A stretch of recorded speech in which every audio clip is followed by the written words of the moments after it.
وہ سنجیدگی سے اس کے سچ چہرے پہ نظریں جمائے بولی، اب مجھے یہ سکہ دو تاکہ میں اس کو سرکار کو لوٹاؤں اور تمہارا بونس تمہیں دلاؤں۔ ہتھیلی پھیلائی۔ کیا آپ واقعی پولیس آفیسر ہیں؟ میں فورسز میں تھا، تھوڑا بہت میں بھی جانتا ہوں ان چیزوں کے بارے میں۔ اوہ، تالیہ کے آبرو بینچے، ہاتھ واپس کھینچ لیا۔ تم مجھ پہ شک کر رہے ہو، ٹھیک ہے، کرو شک، بلکہ ایسا کرو یہ سکہ بھی تم ہی رکھ لو، میں رپورٹ لکھ دوں گی اور اس کیس سے الگ ہو جاؤں گی، آگے ڈپارٹمنٹ جانے اور تم جانو۔ کہہ کے وہ غصے سے آگے بڑھ گئی تو وہ کچھ خفا، کچھ الجھا ہوا مڑا۔ تالیہ تیور آنکھ گھومی اور انہی برہم آنکھوں سے اسے دیکھا۔ تمہیں بھی جولر کی طرح سکے کا لالچ آ گیا ہے، تم اپنے لیے رکھنا چاہتے ہو تو شوق سے رکھو، اگر مجھ پہ اعتبار نہیں تو جو چاہے کرو۔ ہاں، اگر اعتبار آ جائے تو مجھے فون کر لینا، مجھے اور بھی کام ہے۔ پھر وہ رکی نہیں، تیز آگے بڑھ گئی۔ ایڈم نے اسے نہیں پکارا، وہ ششو پنج میں کھڑا رہا۔ بازار سے باہر نکلتے ہوئے اس نے داتن کا نمبر ملایا اور موبائل کان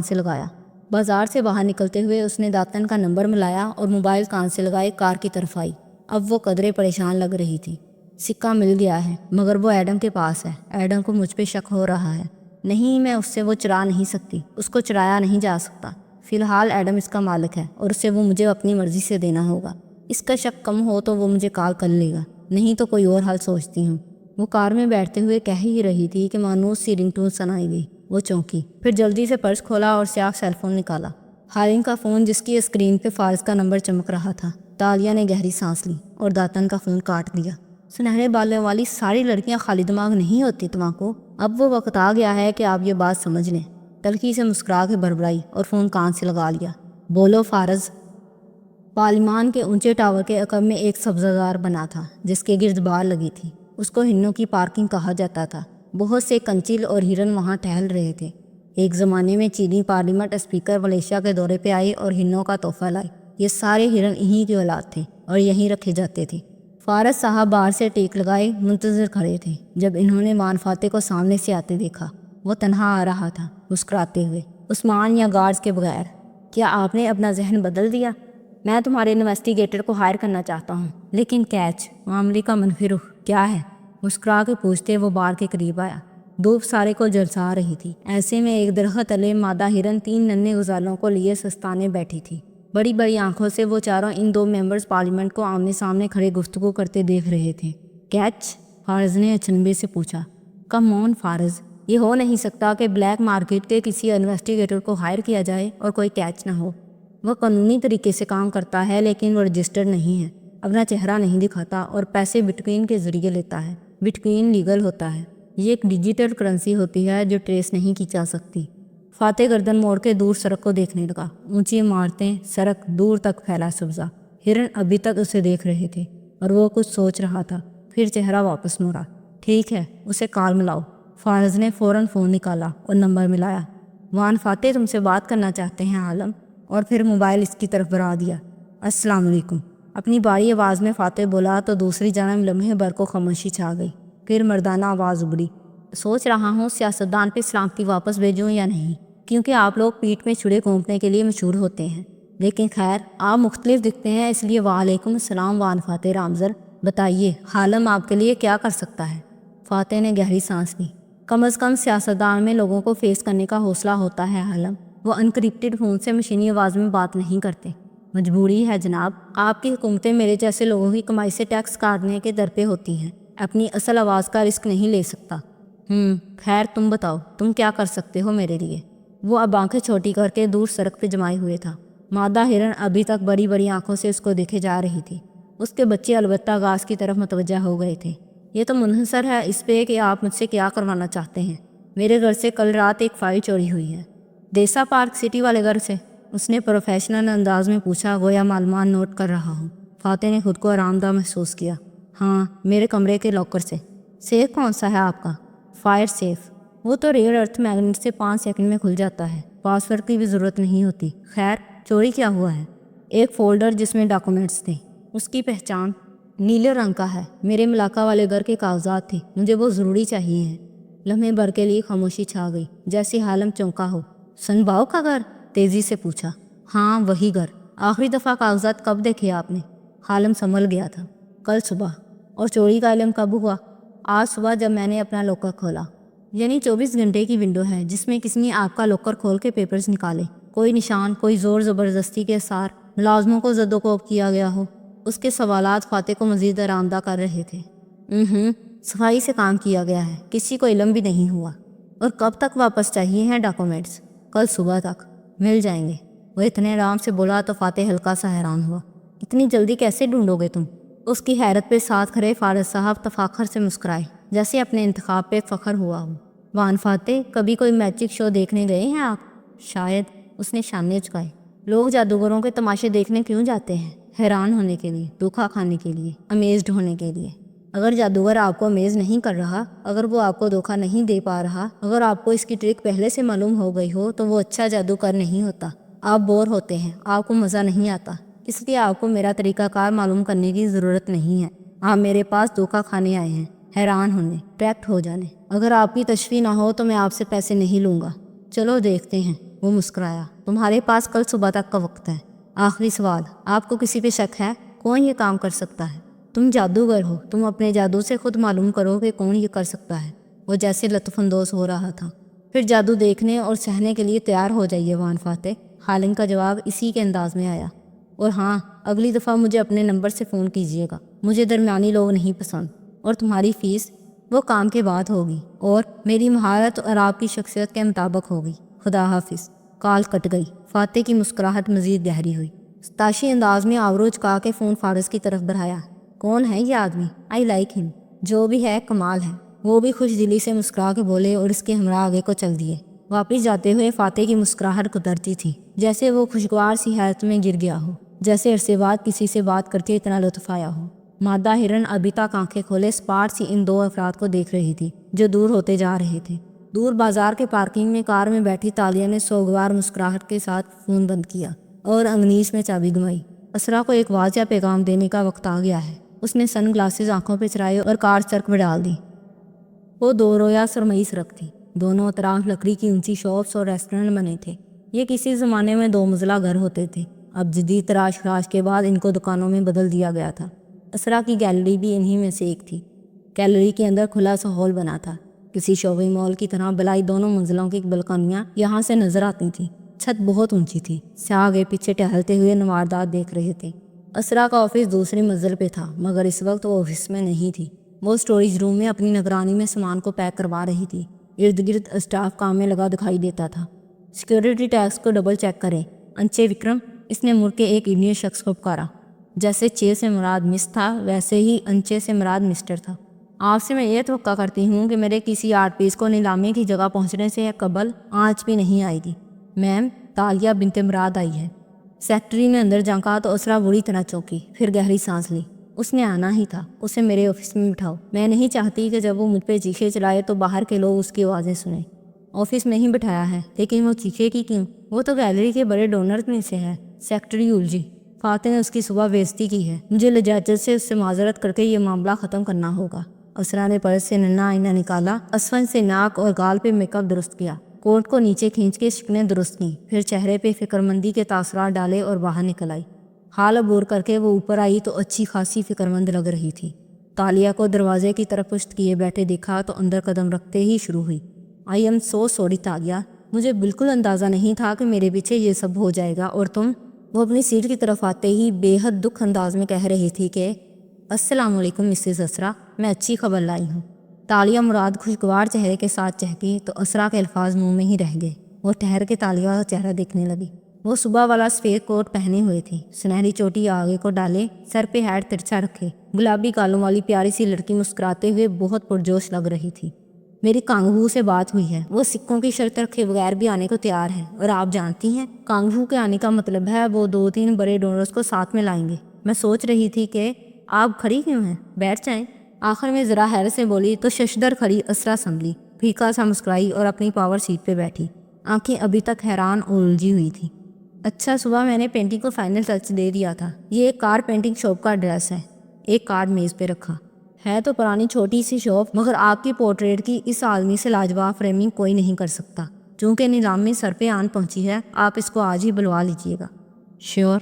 اسرا زبردستی مسکرائی، تشویش بھری آنکھیں تالیہ پہ جمی تھی۔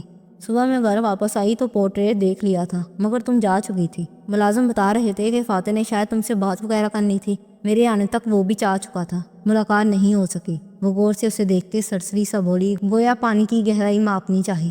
تالیہ نے اس بات میں سر ہلایا۔ مسکراہٹ برقرار تھی۔ جی، انہوں نے مجھے اسٹڈی میں بلوایا تھا۔ آپ کو تو معلوم ہے وان فاتح کا کرزما اور سحر ہی اتنا ہوتا ہے کہ میں تو سارے الفاظ ہی بھول جاتی ہوں۔ کہاں سوچا تھا میں نے کہ میں وان فاتح کے سامنے بیٹھ بھی سکوں گی۔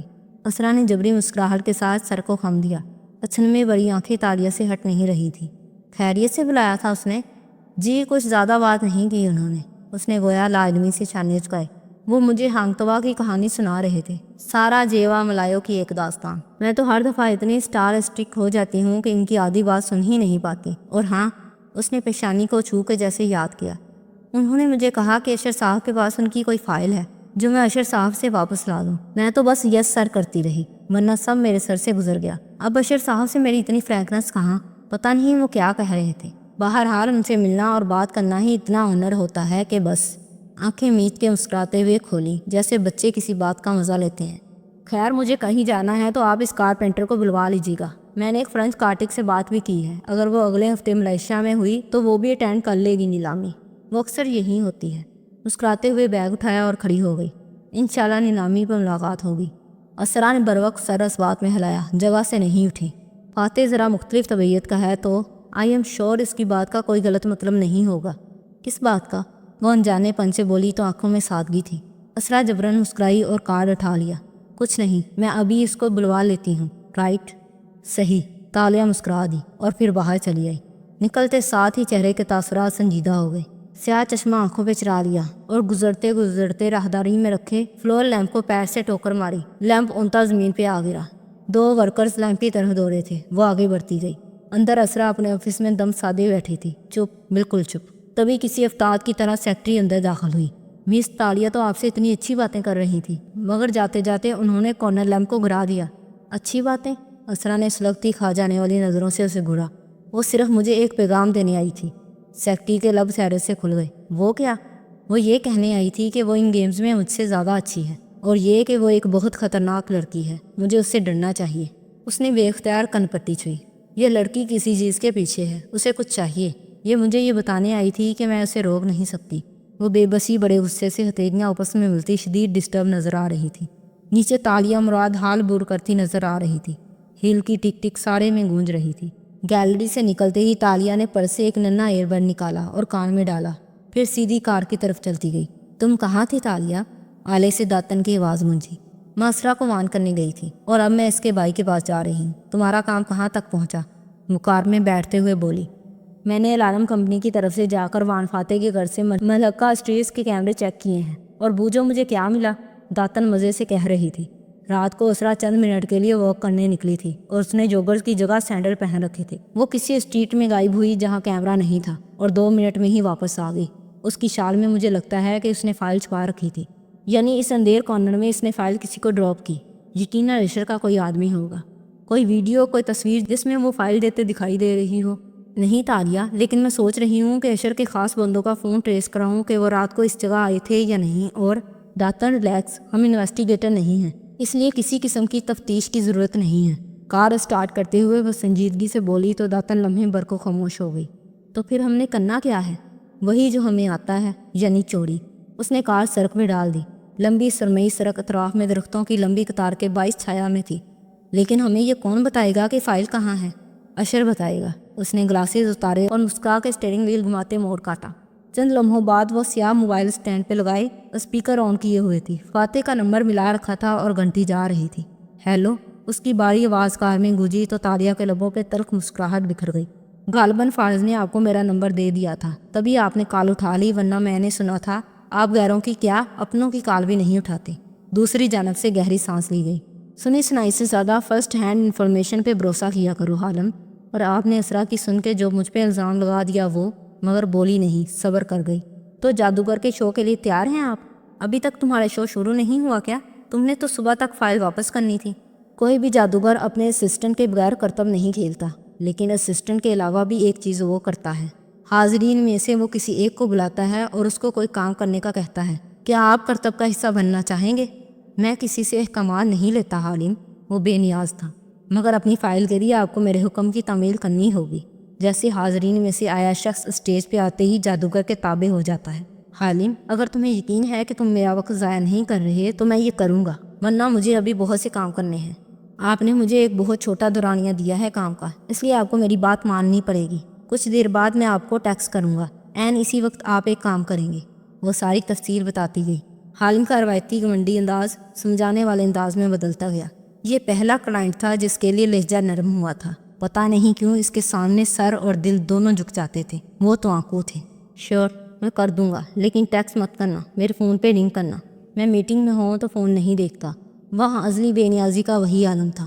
رائٹ سر، وہ زبر سے بولی اور اسٹینڈ پہ لگے فون کی اسکرین پہ انگلی پھیری۔ کال ختم ہو گئی۔ منہ میں کچھ بربرا کے سر جھٹکا اور نظریں سر پہ جما دی۔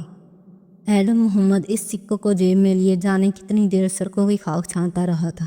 گھر آیا تو ننا باغیچہ گرمی میں جھلس رہا تھا۔ مرغی ڈرمے میں کسی کونے میں چھپی بیٹھی تھی۔ پھول مرجھائے ہوئے لگ رہے تھے۔ وہ تھکا ماندہ اندر داخل ہوا تو ماں راہداری میں کچن کے دروازے پہ کھڑی نظر آئی۔ اسے دیکھ کے آنکھوں میں حیرت ابھری۔ تم جلدی آ گئی، خیریت؟ عبداللہ خلاف توقع آج واپس آ گیا ہے، اس لیے میری چھٹی ہو گئی۔ مگر ایڈم، میری تو ابھی 10 منٹ پہلے عبداللہ کی والدہ سے بات ہوئی ہے۔ اسرا نے اس کو بلوایا تھا، مگر بس نہ ملنے کی وجہ سے وہ کل صبح تک ہی آ پائے گا۔ ایڈم وہیں ٹھٹک کے رک گیا۔ نہیں، مسز اسرا نے کہا ہے کہ وہ آ چکا ہے، اس لیے تو انہوں نے مجھے بھیج دیا۔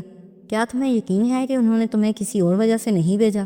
ابو تشویش سے اسے دیکھ رہی تھی۔ ایڈم کا دماغ بک سے اڑ گیا۔ کیسی دنیا تھی یہ؟ کون سچا تھا، کون جھوٹا؟ وہ گمسم سا ہو گیا۔ پھر الٹے قدموں باہر نکل آیا۔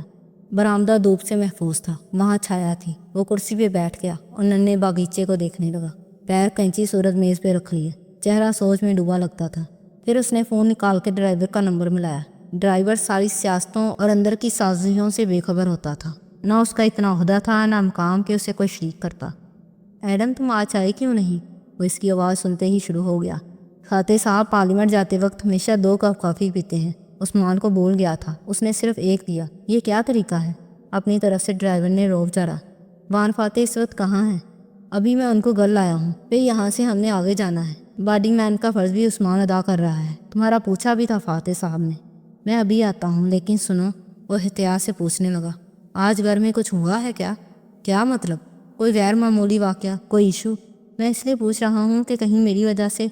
صبح فاتح صاحب کی عام فائل چوری ہو گئی۔ ملازمہ بتا رہی تھی کہ صاحب نے جو پینٹر لڑکی آتی ہے اس سے بھی پوچھ گچھ کی ہے۔ صاحب بہت غصے میں تھے صبح، ادھر پارلیمان میں سب کو پتا تھا۔ 2-3 ڈرائیورز نے تو مجھ سے بھی آ کے پوچھا۔ چیتالیہ سے؟ اس کا دماغ تیزی سے کام کر رہا تھا۔ صاحب نے چیتالیہ سے پوچھ گچھ کی؟ ملازم کہہ رہے ہیں کہ صاحب کو شک ہے چیتالیہ نے ہی چوری کی ہے۔ وہ اتنا باخبر تھا جتنا ہر ڈرائیور ہوتا ہے۔ ایڈم کے دماغ میں گھنٹیاں بجنے لگی۔ میں آتا ہوں کہہ کے فون رکھا اور باہر کو بھاگا۔ وان فاتح کی رہائش گاہ پہ گھنٹی بجاتے ہی گارڈ باہر نکل آیا۔ تمہارا کام ختم ہو چکا ہے ایڈم، تم کیوں آئے ہو؟ گارڈ کو شاید ایڈم کو اندر نہ آنے دینے کی ہدایت دی گئی تھی۔ مجھے فاتح صاحب سے ملنا ہے، وہ بے چینی سے بولا تھا۔ ایسے تو صاحب نہیں ملتے، وہ بہت مصروف ہوتے ہیں۔ صرف 5 منٹ کے لیے ملنے دو، میں چلا جاؤں گا۔ ابھی الفاظ منہ میں تھے کہ آٹومیٹک گیٹ کھلتا چلا گیا۔ ایڈم نے چونک کے دیکھا، فاتح کی کار باہر نکل رہی تھی۔ فاتح پچھلی سیٹ پہ سر جھکائے اینک لگائے موبائل دیکھ رہا تھا۔ البتہ ڈرائیور نے ایڈم کو دیکھ کے کار آہستہ کر دی۔ ایڈم بھاگ کے فاتح کی کھڑکی تک گیا، بے چینی سے دستک دی۔ اس نے چونک کے سر اٹھایا، پھر بٹن پہ انگلی رکھی، شیشہ نیچے ہوتا گیا۔ تم کہاں تھے صبح سے ایڈم؟ اس نے سادگی سے پوچھا تو اگلی سیٹ پہ بیٹھا عثمان پورا گھوم کے تندھی سے بولا، سر عبداللہ نے پہنچ جانا تھا تو اس کو فارغ کر دیا۔ کیا میں نے تم سے پوچھا ہے عثمان؟ وہ اسی سادگی سے عثمان کو دیکھ کے بولا تو وہ چپ ہو گیا۔ فاتح نے گردن اس کی طرف موڑی۔ اور تم ٹھیک ہو ایڈم؟ جی سر، وہ جلدی سے بولا۔ سر عبداللہ ابھی تک نہیں آیا، کیا میں آپ کے ساتھ جا سکتا ہوں؟ وہ کار کی کھڑکی کو پکڑے کھڑا تھا۔ اس کی ضرورت نہیں ہے Adam, I am fine, thanks, خیال رکھو اپنا، نرمی سے کہہ کے فاتح نے اینک اٹھا لی تو ایڈم کو پیچھے ہونا پڑا۔ شیشہ اوپر ہوتا گیا، کار آگے بڑھ گئی اور وہ وہیں خالی ہاتھ کھڑا رہ گیا۔ اب تم جاؤ۔ گارڈ اس کے سر پہ آ پہنچا، جیسے اسے نکالنے کی جلدی ہو۔ لیڈر جا چکا تھا، وہ رکتا بھی تو کس کے لیے؟ گرمی کی حدت بڑھ گئی تھی، وہ باہر سڑک کنارے چلتا گیا۔ ذرا سی دیر میں پسینے سے برا بھیگ گیا تو ایک جگہ درخت تلے فٹ پاتھ پہ بیٹھ گیا۔ پھر جیب سے سکہ نکال کے دیکھنے لگا۔ وہ گول سنہری سکہ تھا جس کے دونوں طرف مظفر السلطان لکھا تھا۔ اس نے سکہ مزید اونچا کیا، اس کے گول دائرے کے ساتھ ننھے ننھے حروف تھے جو مٹ مٹ کے ابھر رہے تھے۔ ایڈم کی آنکھیں پوری کھل گئیں، دھوپ میں لمحے بھر کو وہ نظر آئی تھی۔ 1437، پھر وہ غائب ہوتے گئے۔ ایڈم بالکل سناٹے میں رہ گیا۔ یہ نظر کا دھوکہ نہیں تھا، یہ کوئی عجیب چیز تھی۔ اس نے جلدی سے سکہ ڈبے میں رکھ کے جیب میں ڈال دیا، پھر پریشانی سے سر پکڑ لیا۔ چیتالیہ سے وہ پہلی دفعہ کب ملا؟ جب وہ اس سکے کو تنگو کامل کے گھر اپنی جیب میں ڈال رہا تھا۔ چیتالیہ نے 2 ماہ وہاں کیوں نوکری کی؟ 2 ماہ پہلے تو اسے نہیں معلوم ہوگا کہ وان فاتح نے اس گھر مہمان بن کے آنا ہے۔ کیا وہ اس سکے کے پیچھے تھی؟ ایک نئی خیال نے اسے چونکا دیا۔ کیا یہ اس کا بار بار اسرا کے گھر آنا یہ سب سکے کے لیے تھا؟ لیکن نہیں، وہ تو فاتح کی حفاظت پہ مامور ایک پولیس آفیسر تھی جس کو فاتح پہلے سے جانتا تھا، تبھی اس کو تاشا کہتا تھا۔ لیکن ایک منٹ، اگر وہ پہلے سے اس کو جانتا ہوتا تو چوری کے بارے میں تالیہ سے پوچھ گچھ کیوں کرتا؟ اتنی قریب پوچھ گچھ کی ہوگی تو ملازم گواہ ہے نا اس کے۔ اس کا ذہن شک اور یقین کے درمیان ڈول رہا تھا۔ بالآخر اس نے موبائل نکالا اور تالیہ کا نمبر پہ ایک پیغام لکھا، ہم کب مل سکتے ہیں، اور بھیج دیا۔ اب اسے جواب کا انتظار تھا۔ دوپہر دھیرے دھیرے شام میں ڈر رہی تھی، البتہ گرمی اور عبث ویسا ہی تھا۔ ایسے میں وہ نیلے شیشوں والا بزنس ٹاور سر اٹھائے کھڑا تھا جس کے 19ویں فلور پہ اشر محمود کا آفس واقع تھا۔ 19ویں فلور پہ کشادہ سی لابی تھی جس کے سامنے لفٹ کے دروازے اس وقت کھل رہے تھے اور تالیہ مراد باہر نکل رہی تھی۔ لباس بدل لیا تھا، گلابی قمیض پہ سیاہ منی کوٹ پہنے، کوہنی پہ بیگ ڈالے، سنہری چوٹی کندھے پہ آگے گئے اور سر پہ ترچھا سفید ہیر جمائے وہ باہر آئی اور ریسیپشن ڈیسک کے قریب رکی۔ تالیہ بنت مراد، مجھے اشر محمود سے ملنا ہے۔ جی، ان کا آفس بالکل کارنر میں ہے۔ لڑکی نے تہذیب سے گائیڈ کیا تو وہ ہوں کہہ کے نخریلی امیر زادیوں کی طرح آگے بڑھ گئی۔ کن اکھیوں سے لابی کے صوفے پہ اخبار پھیلائے مطالعے میں منہمک داتن کو دیکھا مگر رکی نہیں۔ فاتح وہ کر دے گا نا جو تم نے کہا ہے؟ داتن اخبار سامنے رکھے آہستہ سے بولی۔ کان میں لگا آلہ دور جاتی تالیہ کو آواز پہنچا گیا۔ حالم کی بات کون ٹال سکتا ہے؟ وہ بے پرواہی سے بولی۔ اب وہ راہداری کے دوسرے سرے تک پہنچ گئی تھی۔ اشر کے آفس کے باہر بیٹھی سیکرٹری فوراً اٹھی۔ چیتالیہ، اشر صاحب آپ کا انتظار کر رہے ہیں۔ سیاہ منی کوٹ والی لڑکی نے پرس میں ہاتھ ڈالا اور سیاہ موبائل سے نمبر ملایا۔ 2 گھنٹیاں اور کال کاٹ دی۔ اب وہ اشر سے ملنے کے لیے تیار تھی۔ وہاں سے چند میل دور ایک بین الاقوامی نشریاتی ادارے کے اسٹوڈیو روم میں وان فاتح موجود تھا۔ سیٹ لگا تھا، کیمرے سیٹ ہو رہے تھے، اینکر اپنے کاغذات پڑھ رہا تھا اور فاتح مطمئن سا ٹانگ پہ ٹانگ جمائے کافی پیتے ہوئے سارا منظرنامہ دیکھ رہا تھا۔ تبھی جیب میں رکھا فون تھر تھرایا تو اس نے نکال کے دیکھا۔ حالم کا نمبر دیکھ کے مسکرایا اور موبائل واپس رکھ دیا۔ پھر قریب کھڑے عثمان کو بلایا۔ یہ کافی لے جاؤ، میں فریش ہو چکا ہوں، اس کی ضرورت نہیں ہے۔ خیریت سر؟ عثمان نے مسکرا کے اس کا تازہ دم چہرہ دیکھا۔ ہاں، صبح ایک انویسٹیگیٹر کو ہائر کیا تھا، اس نے بتایا ہے کہ فائل مل گئی ہے، اللہ کا شکر۔ عثمان کا منہ کھل گیا۔ واقعی؟ اصلی فائل کہاں سے ملی؟ جس نے چرائی تھی اس کے سیف سے۔ مگ اس کی طرف بڑھا دیا اور سامنے دیکھنے لگا جہاں اینکر اپنی نشست پہ بیٹھ رہا تھا۔ عثمان پھیکا سا مسکرایا۔ مبارک ہو سر، اور مگ لیے آگے بڑھ گیا۔ واپس اشر کی آفس بلڈنگ میں آؤ تو لابی کے صوفے پہ بیٹھی بظاہر اخبار پڑھتی داتن دبی آواز میں ہون کم سے کم ہلائے کہہ رہی تھی۔ اب تک وان فاتح نے اپنے سیکرٹری کے سامنے فائل مل جانے کا ذکر کر دیا ہوگا۔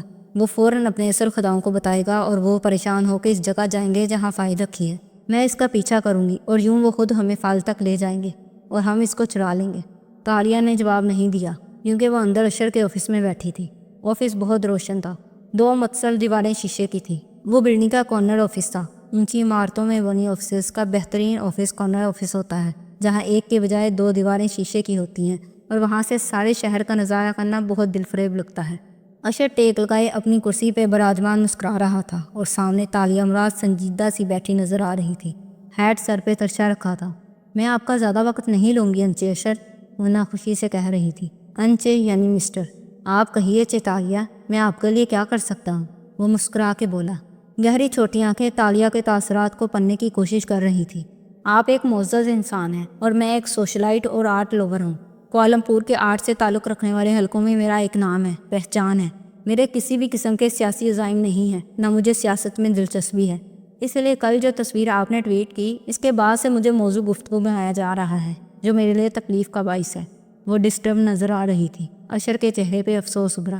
جی، مجھے بھی وہ سب بالکل اچھا نہیں لگا۔ اب تصویر اتارنا برا لگتا ہے، لیکن آپ فکر نہ کریں، میڈیا کی تو عادت ہے بات کا پتنگر بنانا۔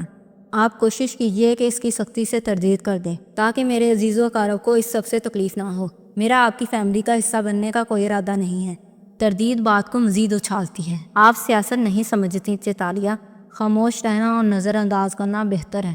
وہ اب آگے ہو کے بیٹھا تھا، سمجھانے والے انداز میں کہہ رہا تھا۔ میں اس سیاست کو سمجھنا بھی نہیں چاہتی انچے اشر۔ صبح وان فاتح نے بھی مجھے آپ کے حوالے سے باتیں کہیں جو مجھے اچھی نہیں لگی۔ وہ کسی فائل کا ذکر کر رہے تھے، پتہ نہیں کیا کہہ رہے تھے۔ برائے مہربانی آپ لوگ اپنی سیاست میں مجھے نہ دھکیلیں، وہ اسپاٹ انداز میں کہہ رہے تھے۔ میں اب بنک کی طرف سے معذرت کرتا ہوں، وہ پیرانوئڈ ہیں، وہ نرمی سے کہنے لگا تو تالیہ نے خفگی سے سر جھٹکا۔ مجھے سچ میں آپ کے باہمی مسائل میں دلچسپی نہیں ہے، مجھے صرف آرٹ آپ کی فیملی کے قریب لایا ہے۔ تو آپ کو آرٹ پسند ہے؟ وہ بات کو تول دیتے ہوئے مسکرا کے پوچھنے لگا۔ تالیہ ذرا سا مسکرائی۔ ہر قسم کا آرٹ، چاہے وہ کینوس پہ بکھیرا جائے یا اسٹیج پہ پرفارم کیا جائے یا کتاب میں کہانی کی صورت لکھا جائے۔ آرٹ حیران کرنے کا نام ہے۔ لوگ آرٹ دیکھنے پتہ ہے کیوں آتے ہیں انچے اشر؟ تاکہ وہ حیران ہوں، امیزڈ ہوں، دھوکا کھا جائیں، اور جب ان پہ دھوکا کھلے تو وہ ششدر رہ جائیں۔ لوگ عام زندگیوں میں ہر چیز پہلے سے جان لینا چاہتے ہیں تاکہ دھوکا نہ کھائیں، مگر آرٹ پہ وہ صرف حیران ہونے اور اپنا دماغ بک سے اڑا دینے کے لیے پیسہ خرچ کرتے ہیں۔ عجیب بات ہے نا؟ تو آپ کو لوگوں کو حیران کرنا اچھا لگتا ہے؟ وہ محظوظ ہوا۔ جی، مجھے وہاں سے آنا اچھا لگتا ہے جہاں سے انہوں نے توقع بھی نہیں کی ہوتی۔ اس کی مسکراتی چمکدار آنکھیں اشر پہ جمی تھی۔ آپ کو کیا اچھا لگتا ہے؟ اشر کی مسکراہٹ گہری ہوئی۔ میں ایک آرکیٹیکٹ ہوں، مجھے اونچی عمارتیں بنانا اور بلندیوں پہ کھڑے ہو کے دنیا کو دیکھنا اچھا لگتا ہے۔ تالیہ نے دیکھا، اس کے عقب میں شیشے کی دیوار سے دور تک پھیلی اونچی عمارتیں نظر آ رہی تھی۔ دروازہ دستک کے ساتھ کھلا اور رملی نے اندر جھانکا۔ سر، سوری مگر ضروری بات ہے، ادھر داتن کان میں بولی۔ رملی ابھی اٹھ کے گیا ہے، عثمان نے اسے بتایا ہے شاید کہ فائل مل گئی ہے۔ اشر اس مداخلت میں بدمزہ ہوا، ابھی خفگی سے رملی کو ٹوکنے والا تھا کہ تالیہ بیگ اٹھائے اٹھ کھڑی ہوئی۔ آپ کام کیجئے، میں چلتی ہوں۔ انداز سنجیدہ اور لیا دیا سا تھا۔ اشر نے گہری سانس لی، مسکرایا اور کھڑا ہو گیا۔ اوکے، نیلامی پہ ملاقات ہوگی چیتالیہ، سی یو۔ باہر آ کر وہ سیل فون پہ بٹن دباتی چلتی آئی، جیسے کوئی ضروری میل کر رہی ہو۔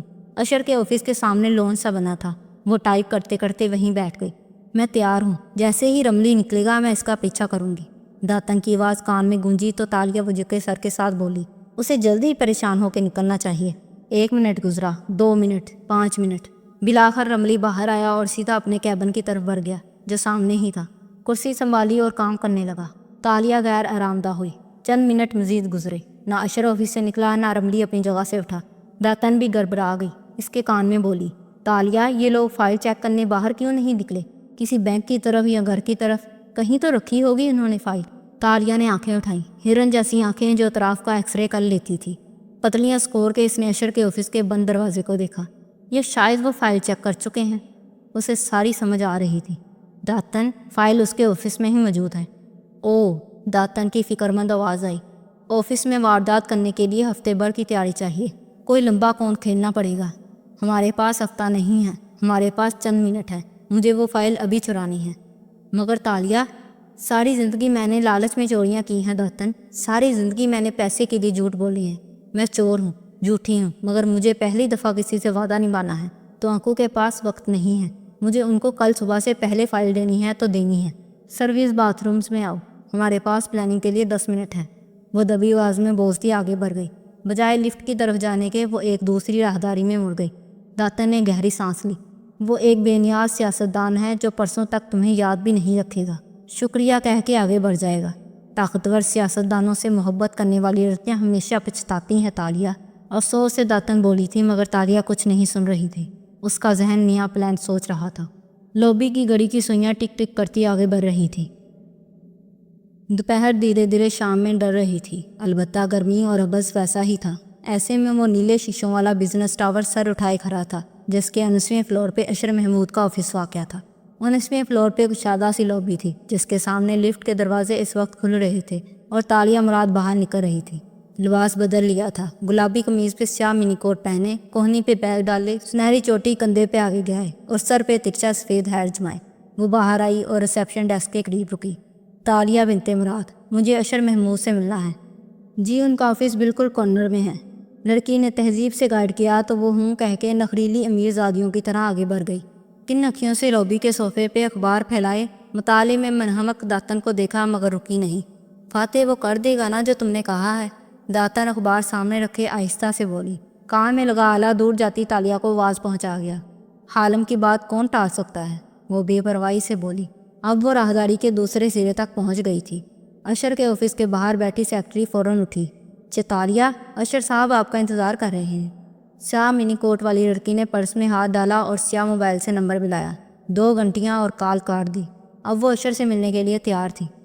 وہاں سے چند میل دور ایک بین الاقوامی نشریاتی ادارے کے اسٹوڈیو روم میں وان فاتح موجود تھا۔ سیٹ لگا تھا، کیمرے سیٹ ہو رہے تھے، اینکر اپنے کاغذات پڑھ رہا تھا اور فاتح مطمئن سا ٹانگ پہ ٹانگ جمائے کافی پیتے ہوئے سارا منظرنامہ دیکھ رہا تھا۔ تبھی جیب میں رکھا فون تھر تھرایا تو اس نے نکال کے دیکھا۔